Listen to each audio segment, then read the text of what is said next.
Creativity plays a big role in our lives. Pretty much all humans who are considered successful are creative people. Nevertheless, we don't pay much attention to the development of our creativity, unlike, for example, our bodies or fashion or gossip from around the globe.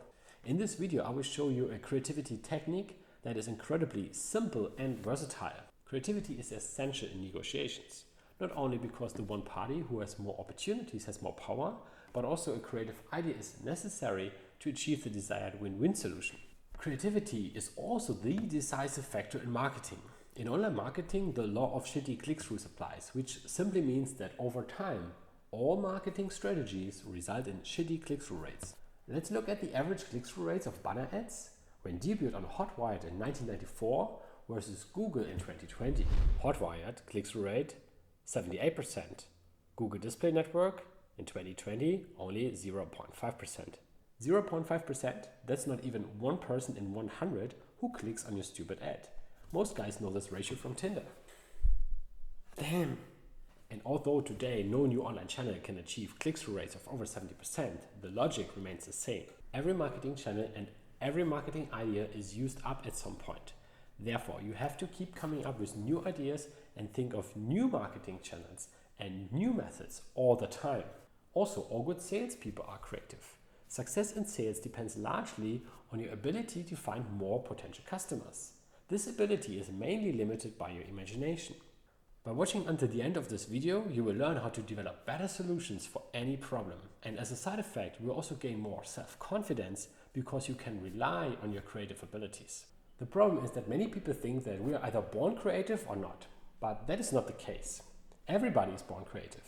In children, we can observe this inborn creativity easily. Unfortunately, many people think of themselves that they are not very creative.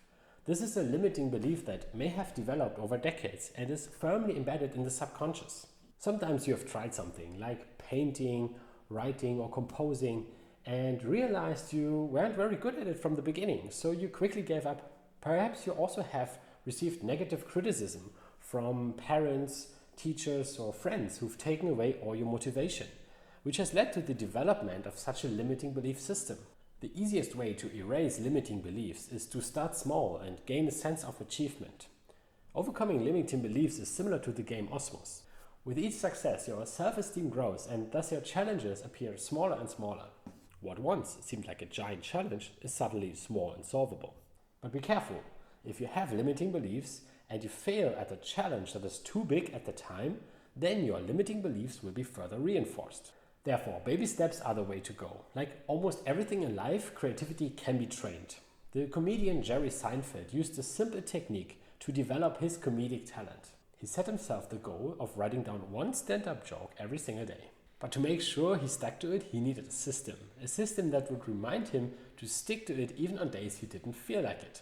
So he bought a big wall calendar with every single day of the year on it and a thick red magic marker. Then every day when he wrote a joke, he made a red cross on the calendar. After a few days, a chain of red crosses was created. The goal was then simply not to break this chain again. But Jerry Seinfeld is no exception. On the contrary, most creative people have systems and routines to be creative every day. Like a muscle, creativity needs to be exercised regularly. Pablo Picasso, one of the greatest artists of the 20th century, produced on average 300 paintings per year. That's almost a painting a day, weekends included. But he did not produce so much art in his lifetime simply because he was a creative genius, but rather because he produced so much art, he became a creative genius. But as I said at the beginning, creativity is important for everybody. Life can be seen as a series of problems that want to be solved. Jim Rohn, one of the founding fathers of personal development, had a very simple approach to solve any problem. By the way, whenever you need a quick motivational quote for your PowerPoint presentation or your Pinterest, just Google his name. This tip alone will save you hours of work. Anyway, Jim Rohn said, whenever you have a problem, write it down as specifically as you can, and then think about the answers of these 3 questions. First, what can I do? Second, what can I read? And third, who can I ask? The only problem is that most people skip point number 1, thinking creatively. Okay, we don't read that many books anymore, but we usually pick up our phones right away and Google for the solution. If we don't find a solution directly, we post a question to a forum or Facebook, or we send a voice message to a friend we hope knows the answer. But why is this a problem if it provides us with quick solutions? First, it means that you can never have truly original ideas. Every idea that you develop with this approach is by default a Me Too idea. And second, you are not exercising your creative muscle. Instead, you should do the following. This is the easiest way to become more creative and innovative. Every time you have a problem, write it down as precisely as possible and then come up with 20 or more ideas for solutions. That's it. Pretty simple, isn't it? American radio host Earl Nightingale was the first to mention this method. In 1957, he released the audio program The Strangest Secret, in which he called it the 20 idea method. You can use this method not only for urgent problems, but also for all kinds of improvements. For example, you can ask, how can I earn more money? Or how can I be happier? Or how can I find more customers for my business? Or how can I be more productive? Nevertheless, the more realistic and concrete the question, the better the results. You could ask, for example, how can I become a billionaire?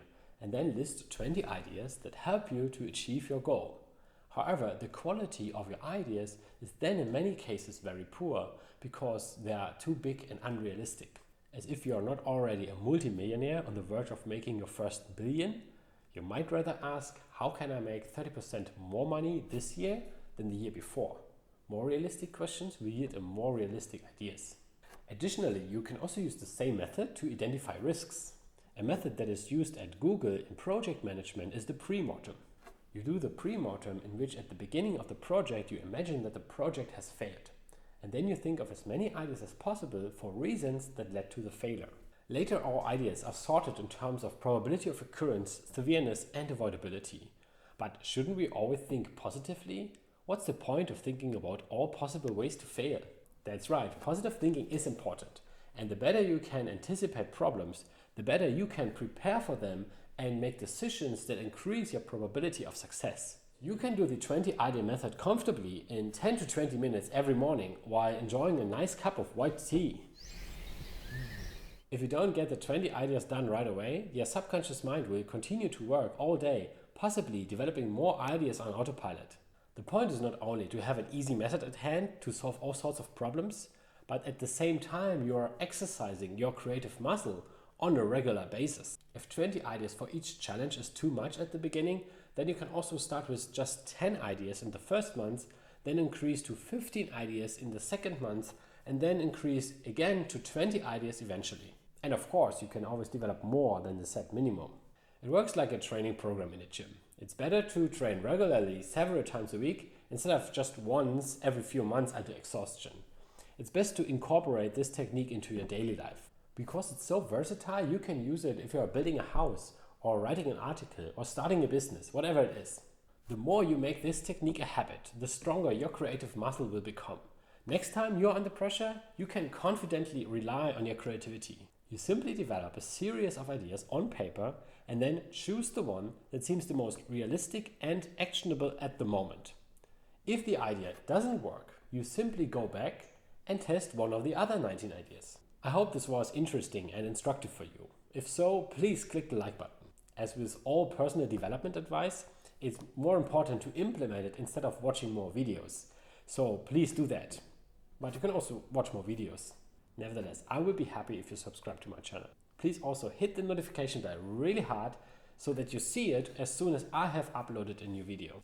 In my channel, I give a lot of valuable advice to understand the psychology of innovation and the mindsets of successful innovators.